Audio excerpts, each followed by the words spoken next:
আবু হুরায়রা রাদিয়াল্লাহু আনহু বলছেন, আন্না আরাবিয়ান আতান নবী সাল্লাল্লাহু আলাইহি ওয়াসাল্লাম, একজন আরবি লোক নবী করিম সাল্লাল্লাহু আলাইহি ওয়াসাল্লামের নিকটে এসে বলছেন, দুল্লানি আলা আমালিন ইজা আমিলতুহু দাখালতুল জান্নাহ।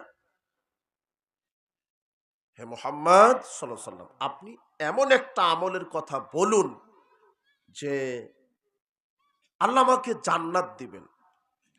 তখন তিনি বলছেন, শোনো, তা'বুদাল্লাহ লা তুশরিকু বিহি শাইআ, তোমাকে বলছি জান্নাতে যাওয়ার আমল, এক আল্লাহর ইবাদত করো, তার সাথে কাউকে শরীক করো না। দুই, তুকিমুস সালাতাল মাকতুবা, ফরজ সালাত 5 ওয়াক্ত আদায় করো। ওয়াতাসুমু রমাদান, রমাদানের সিয়াম পালন করো। ওয়াতুআদ্দিজ যাকাতাল মাফরুজা, আর যদি সামর্থ্য থাকে ফরজ যাকাত দাও।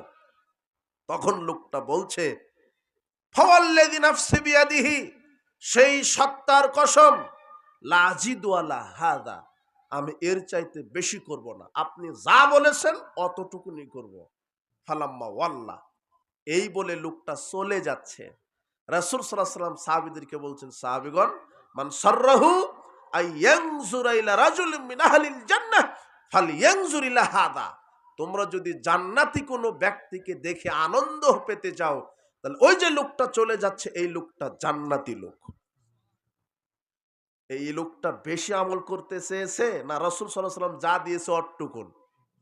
কথা বুঝেননি? আপনি সারা রাত তাহাজ্জুদ পড়ে কি করবেন?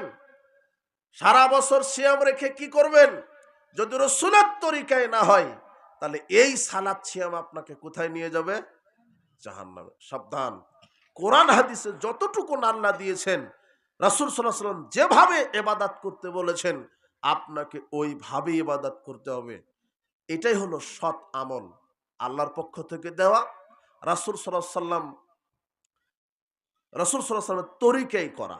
এখন রাসূল সাল্লাল্লাহু আলাইহি ওয়াসাল্লামের তরিকাই যে আমলটা, তরিকাই রাসূলের তরিকাই যদি আমলটা না হয়, তাহলে সেই আমল বাতিল হবে। আপনি আজকের সমাজে দেখেন, অধিকাংশ মানুষ আমল করছে, কিন্তু সেটা রাসূলের তরিকাই হচ্ছে না। কেমন করে? সাধারণ একটা তাসবিহ পাঠ করছে মানুষ, তসবিহ দানা দিয়ে। আছে না এরকম মুরব্বি? তসবিহ দানা দিয়ে। অথচ রাসূল সাল্লাল্লাহু আলাইহি ওয়াসাল্লামের তরিকা হচ্ছে, তিনি বলছেন যে তোমরা ডান হাতের আঙুলে তাসবিহ পাঠ করো। কোন হাতের আঙুলে? ডান হাতের আঙুলে। 1512 নম্বর হাদিস আবু দাউদের। রাসূল বলছেন তোমরা ডান হাতের আঙুলে তাসবিহ পাঠ করো। 3486 নম্বর হাদিস তিরমিজির। রাসূল বলছেন তোমরা যদি ডান হাতের আঙুলে তাসবিহ পাঠ করো, ফা ইন্নাহুন্না মাসউলাতুন মুস্তানতাকাতুন, আল্লাহ বিচার মাঠে আঙুলকে জিজ্ঞাসা করবেন, এই তোমাকে দ্বারা তোমার এই আমার বান্দা কি আমল করেছে?